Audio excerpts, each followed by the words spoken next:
Olá, amadinhos! Tudo bem com vocês? Preparado para mais uma aula de língua portuguesa? Conosco, a professora Márcia Ramos Martins e a professora Pura Moreno. Vamos lá então, vamos para mais uma aula do componente curricular de língua portuguesa. E olha só, já estamos na unidade 3 e desta vez é uma aula diferenciada, correto? Vamos trabalhar a questão da interpretação, #RevisaEnem, ok?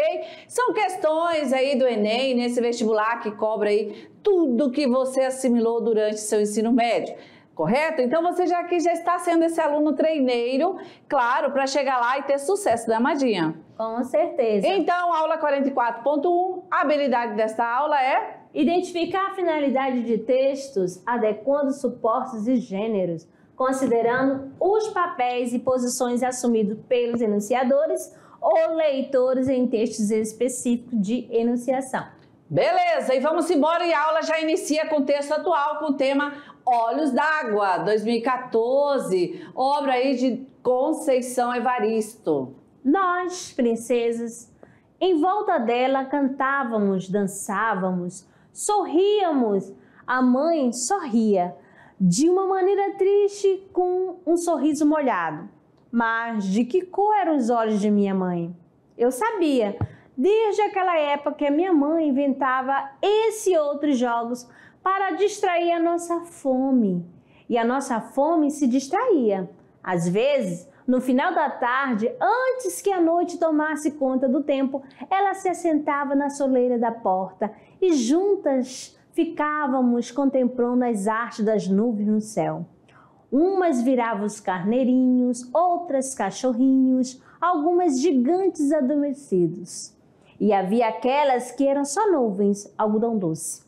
A mãe, então, espichava o braço que ia até o céu, colhia aquela nuvem, repartia em pedacinho e enfiava rápido na boca de cada uma de nós.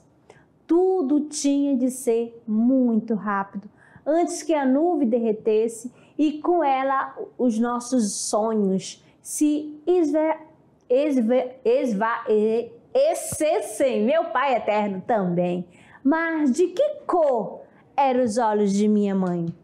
Lembro-me ainda do temor de minha mãe nos dias de fortes chuvas, em cima da cama, agarrada a nós. Ela nos protegia com seu braço e com os olhos alagados de pranto balbuciava as rezas a Santa Bárbara, temendo que o nosso frágil barraco desabasse sobre nós. E eu não sei se lamento o pranto de minha mãe ou se o barulho da chuva. Sei que tudo me causava a sensação de que a nossa casa balançava ao vento. Nesses momentos, olhos de minha mãe se confundiam com os olhos da natureza. Chovia, chorava, chorava, chovia. Então, por que eu não conseguia lembrar a cor dos olhos dela? E foi então que, tomada pelo desespero, por não me lembrar de que cor seriam os olhos de minha mãe, naquele momento resolvi deixar tudo e, no outro dia, voltar à cidade em que eu nasci. Eu precisava buscar o rosto de minha mãe, fixar o meu olhar no dela, para nunca mais esquecer a cor dos olhos de minha mãe. E assim fiz. Voltei aflita, mas satisfeita. Vivi a sensação de estar cumprindo um ritual em que a oferenda aos orixás deveriam ser descoberta da cor dos olhos de minha mãe. E quando, após longos dias de viagem para chegar à minha terra, pude contemplar extasiada os olhos de minha mãe. Sabem o que vi? Sabem o que vi? Beleza, então, essa é a nossa leitura inicial para a gente já adentrar aí nessa grande obra, Olhos d'Água, de Evaristo Conceição. E eu acredito assim, uma leitura, ela não está na íntegra, né, Amadinha? É um trecho apenas, para que você tenha esse contato, né? E aí, ficou interessado? Quer ampliar? Quer conhecer mais? Ou seja, quer fazer a leitura completa da obra? Tranquila, né? A gente deixou aqui também já o endereço para você, certo? Então, é uma leitura, tem uma linguagem clara, objetiva, não tem palavras rebuscadas, né? Dá para você seguir certamente o desenrolar da história. E veja assim, que cor são os olhos da minha mãe, né? Como é. Eu fico tocada, não posso falar muito, porque eu sou uma pessoa que ultimamente eu sou muito sensível, certo? Não lembrar da cor dos olhos da mãe, né? Mas já aconteceu isso com você? Ou você já parou algum momento para contemplar esses olhos lindos da sua mãe? Ou do seu pai, ou de alguém aí que é responsável por você? Se não fez isso, aproveita, chega em casa hoje, ó, e vai lá. Mãe, dá aquele abraço, eu te amo, e olha para os olhos da sua mãe, tá certo?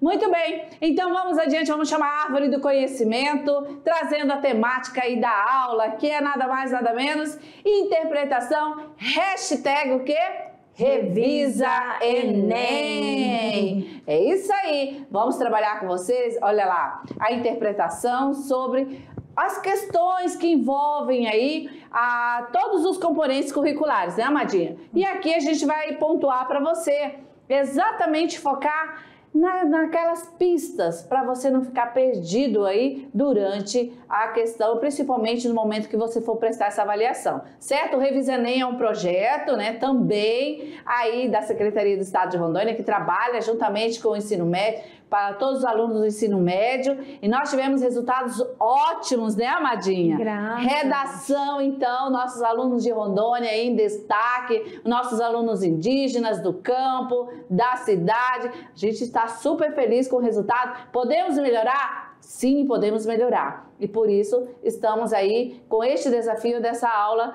totalmente com questões, né, Amadinha? Para trabalhar essa questão da interpretação, tá certo? Muito bem, vamos lá então, vamos juntos. Primeiro de tudo, tome nota, dicas rápidas de interpretação de texto. Vamos lá recordar, quais são elas? Ó, o aluno vai ter que ler 2 vezes. Opa, deixa eu pegar a canetinha aqui. Não, a caneta sempre fazendo, né? Essas graças com a gente, né? Vamos lá. Ler 2 vezes todo o texto, sublinhar em cada parágrafo a ideia mais importante, ou seja, o tópico frasal. Viu só? Ler 2 vezes todo o texto. Não é só ler, sublinhar em cada parágrafo o quê? A ideia mais importante, certo? Segunda dica. Ler com cuidado os enunciados das questões para entender a intenção do que foi pedido. Certo. Terceira dica. Se o enunciado mencionar tema ou ideia principal, deve-se examinar com atenção a introdução ou a conclusão. Tá vendo só? Próxima dica. Se mencionar a argumentação, deve preocupar-se com o desenvolvimento. Ficar atenta aos relatores, pronomes relativos, pessoais e demonstrativos. Muito bem. Mais outra dica? Não permitir que prevaleçam suas ideias sobre as do autor. Certo? Outra dica. Levar em consideração o que o autor disse e ele escreveu. É importante isso aí, ó. Você não pode jamais, tá, deixar a sua ideia prevalecer na interpretação. Você tem que levar em consideração o que o autor escreveu, tá certo? Tome nota. Mais uma dica. Partir o texto em pedaços, ou seja, parágrafos, partes, para melhor compreensão. E a última dica. Centralizar cada questão um pedaço, ou seja, parágrafo, a parte do texto correspondente. Escrever ao lado de cada parágrafo ou cada estrofe a ideia mais importante contida nele. Beleza, entenderam? Ou não? Não, que isso, eu tô escutando alguém falar não, como assim? Essa é uma cartela para você aí de reserva, tá? Deixa aí num cantinho para mais tarde você tomar nota, fazer a sua também, a partir dessas dicas aí. Você pode fazer só com palavras também, tá certo? Vamos embora. Fica de olho para resolver uma avaliação ou as atividades, o que será necessário que você aí tenha em mente no coração? Vamos lá! Primeiro, identificar é reconhecer os elementos fundamentais de uma argumentação, de um processo, de uma época. Neste caso, procura-se os verbos, advérbios, os quais o define o tempo. Beleza! Depois, nós temos uma segunda dica, que é comparar. É descobrir as relações de semelhança ou de diferença entre as situações do texto. Ok, tudo faz parte do processo de interpretação. Terceira dica, comentar. É relacionar o conteúdo apresentado com a realidade, opinando a respeito. Ok, outra é resumir. É concentrar as ideias centrais ou secundárias em um só parágrafo. Olha só, e por último, para você aí resolver uma avaliação ou uma atividade, você tem também condições de parafrasear. O que é parafrasear? É reescrever o texto com outras palavras. Ok, né? Parafrasear geralmente lá no texto dissertativo, na redação, lá na conclusão, né? Você pode parafrasear, certo? Muito bem. Então vamos aí começando o hashtag. Vamos aí para a primeira questão com o tema a diva. Olha só esse gênero textual, poesia. Vamos ao teatro, Maria José?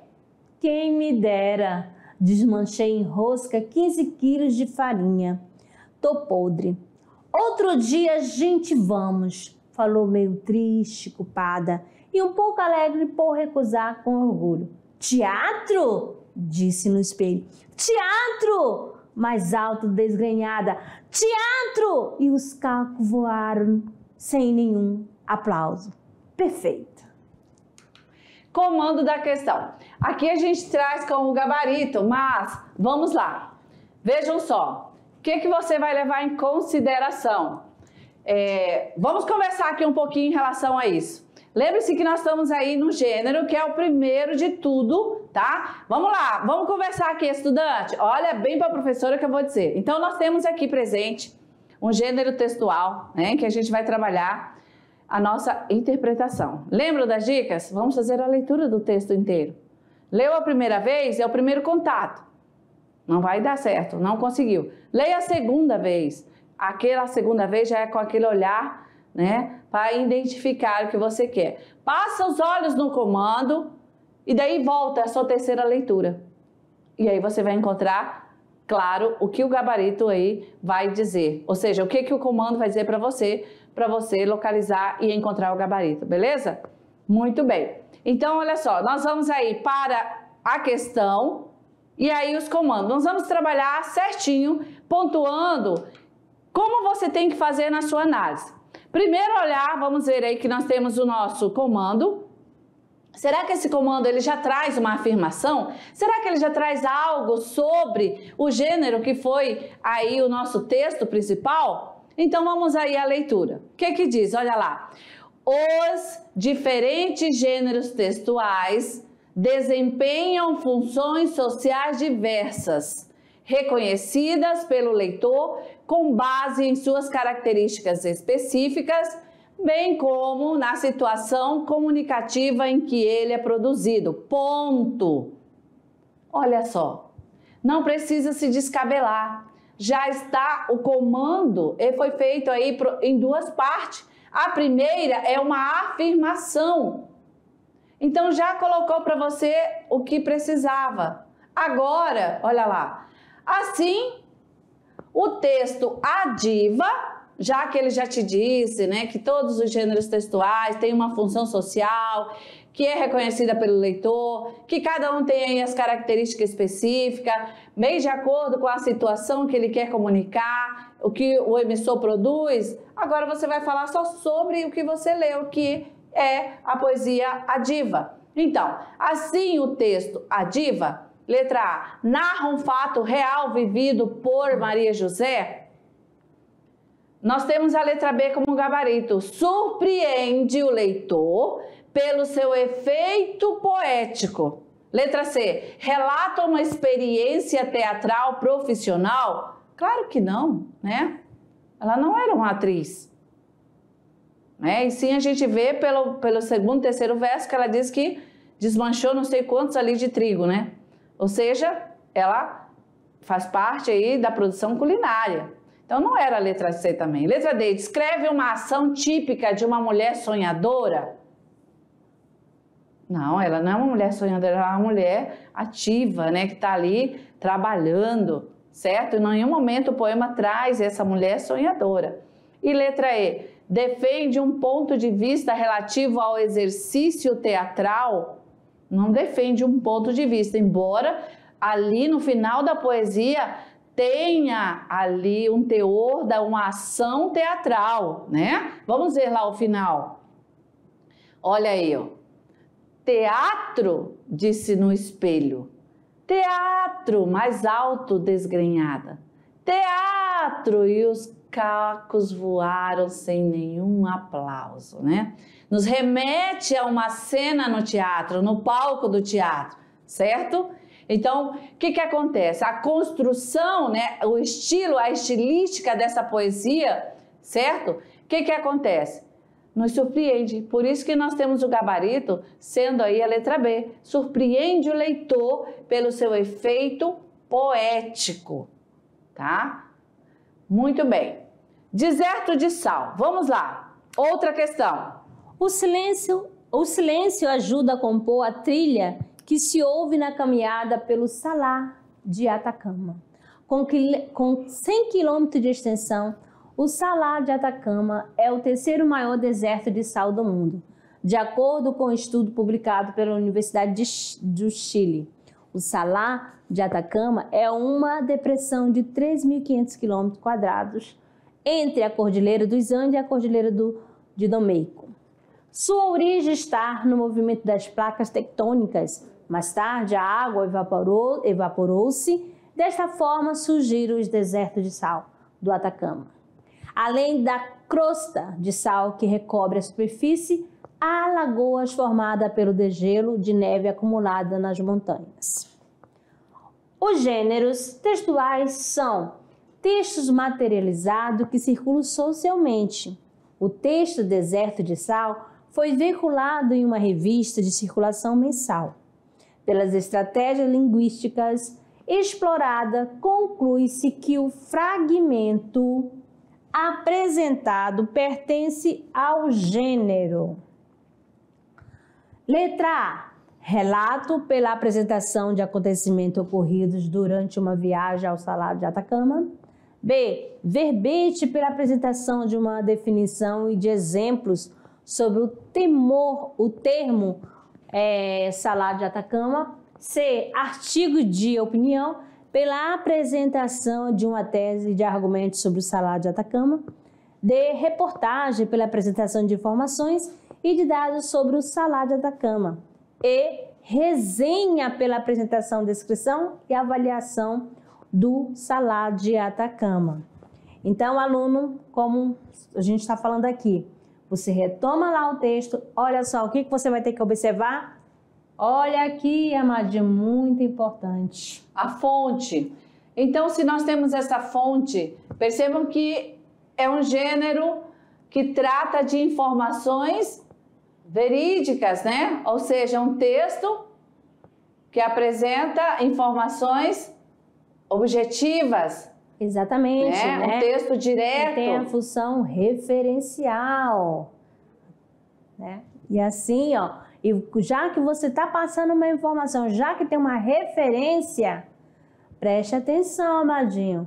Aí você volta aqui às alternativas e analise. Se é um texto é um relato, é um verbete, aí já descarta.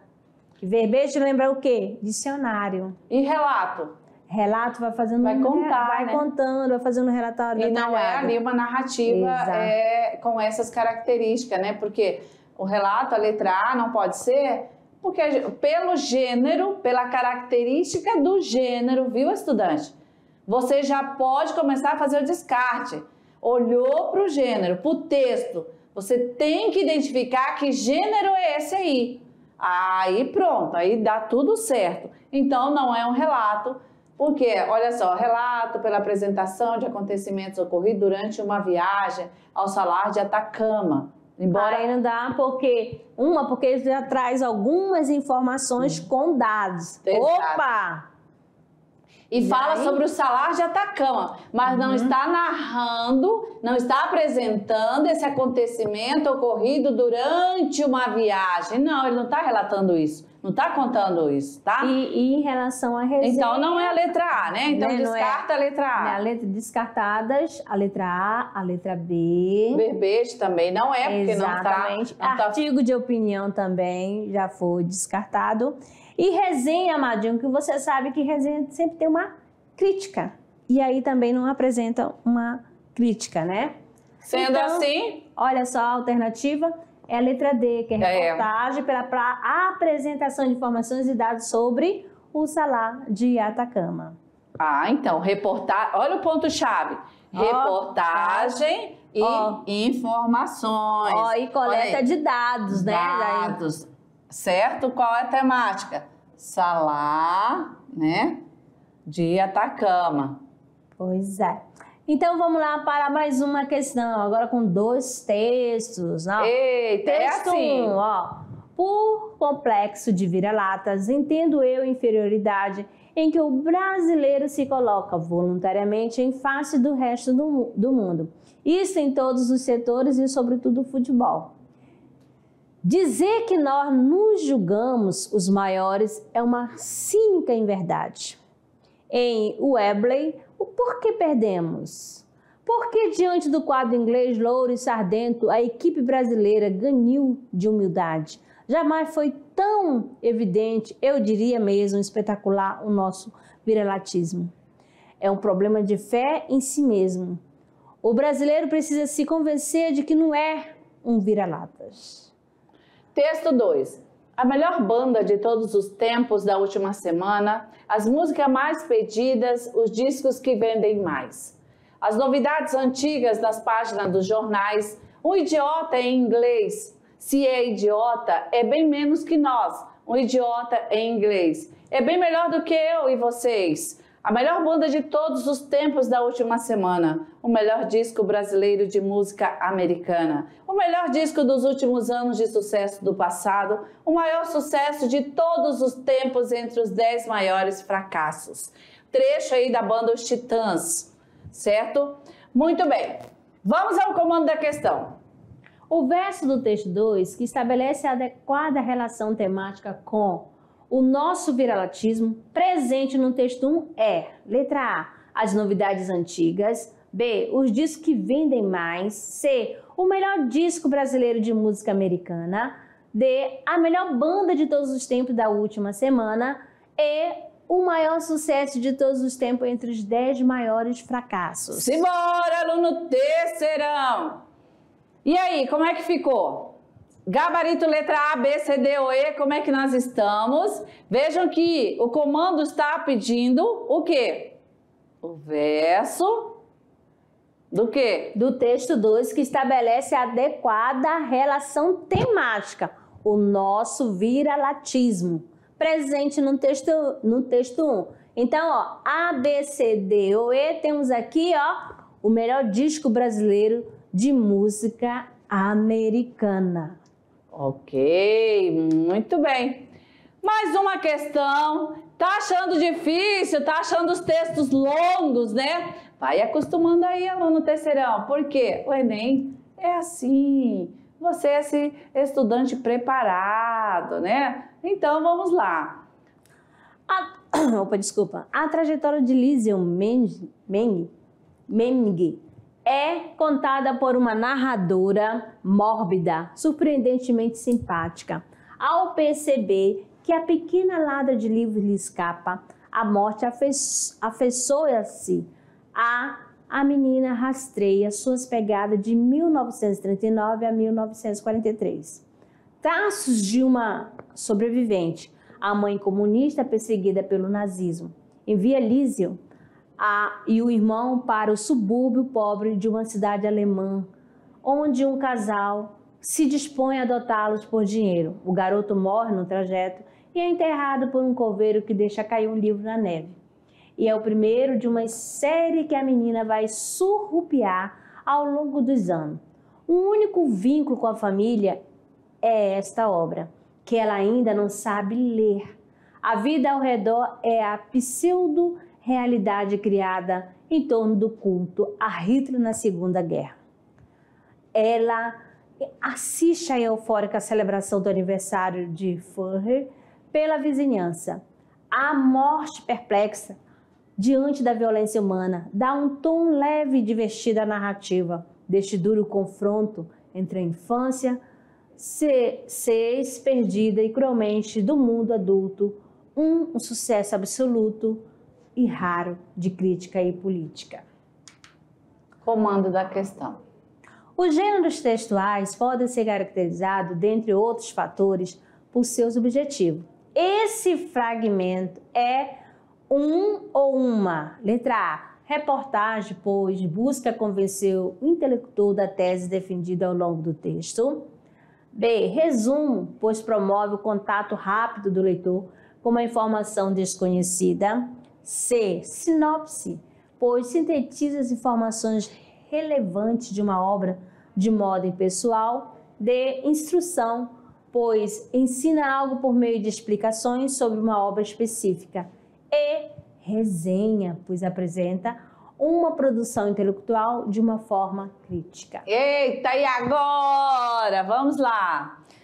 Nós temos o quê? Reportagem, o gênero resumo, o gênero sinopse, o gênero instrução, o gênero resenha. Então aí, gabarito, agora, né? Olha sim. só, agora sim uma resenha, né?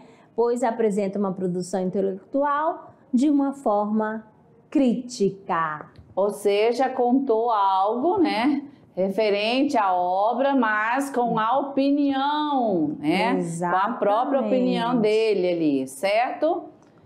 Mais outra questão, vamos lá. Agora com o gênero tirinha, né? Examine a tira de André Dahmer para responder a questão. Vamos lá, temos 3 quadrinhos. Quadrinho 1. O título é Mil Anos no Escuro. A terapia é o entretenimento dos ricos e a televisão, o analista despreparado dos pobres. A humanidade é isso, um cão nervoso correndo em círculo, amarrado ao poste da ignorância. Somos só uma piada de mau gosto de Deus. Viu, Senhor? Demora, mas eles aprendem. Ele vai voltar atrás, você vai ver. Comando da questão. Verifique seu emprego de vírgula para assinalar a supressão de um verbo. Ó, letra A, no segundo e no terceiro quadrinhos. B, no segundo quadrinho apenas. C, no terceiro quadrinho apenas. D, no primeiro e no terceiro quadrinhos. E no primeiro quadrinho apenas. Olha só. Vamos lá, o comando, ele é bem tranquilo. Ele diz assim, ó, verifica-se o emprego de vírgula para a supressão de um verbo. Você entendeu esse comando? Vamos voltar lá. O que é supressão? Falta no comando. Vamos lá no comando um pouquinho. Olha só, a terapia é o entretenimento dos ricos e a televisão, o analista despreparado dos pobres. Na segunda, a humanidade é isso, um cão nervoso correndo em círculo amarrado ao poste da ignorância. Somos só uma piada de mau gosto de Deus. Viu, Senhor? Demora, mas eles aprendem. Ele vai voltar atrás, você vai ver. Então, você vai olhar para esses 3 quadrinhos, onde está, ou seja, onde aconteceu essa questão da elipse, né? Onde houve a supressão do verbo, houve a omissão do verbo. Lá no comando, quando ele fala supressão, dê uma olhada lá no comando, olha lá. Foi colocado, ou seja, em um daqueles quadrinhos, em uma das orações, em uma das falas ali, foi utilizada a vírgula exatamente usando essa figura de linguagem elipse, né? que é a supressão. O que é a supressão? É a omissão. Não está ali a presença do verbo, mas está marcado pela vírgula. Escrito ali, certo? Em qual quadrinho? É isso que está perguntando. Em qual deles? Então, A, B, C, D, E, olha só, no primeiro quadrinho apenas. Olha, vejam bem aqui, ó. A terapia é o dos ricos. E a televisão aqui, ó, marcando aí a vírgula depois da televisão, temos aí, ó, aqui, no caso, era para estar o verbo ser. Então, por isso que é somente no primeiro quadrinho. Belezinha? Isso pode acontecer? Pode, porque temos aí uma construção, né? Em que usa a elipse, correto? Outro comando, vamos lá. Olha aí, tudo isso você já vai ter nas aulas de figuras de linguagem. Então, atenção, exatamente nas figuras de sintaxe, né? Que trabalha essa questão da elipse. LJC. 5 litros? Brincando de pegador? O PM pensou que hoje, cedinho. Comando da questão. Os sinais de pontuação são elementos com importantes funções para a progressão temática. Nesse mini conto, as reticências foram utilizadas para: letra A, uma fala hesitante. B, uma informação implícita. C, uma situação incoerente. D, a eliminação de uma ideia. E a interrupção de uma ação. Então, vejam que aqui você está sendo cobrado, estudante, o seu conhecimento sobre o quê? Regras, né? Regras de pontuações. E aí você também já tem condições de responder isso direitinho. Exatamente sobre as reticências, certo? E aí o comando ele vem te dando uma afirmação que os sinais de pontuação são elementos com importantes funções para a progressão temática, né? Para dar evolução no tema, sequência lógica, coerência no texto.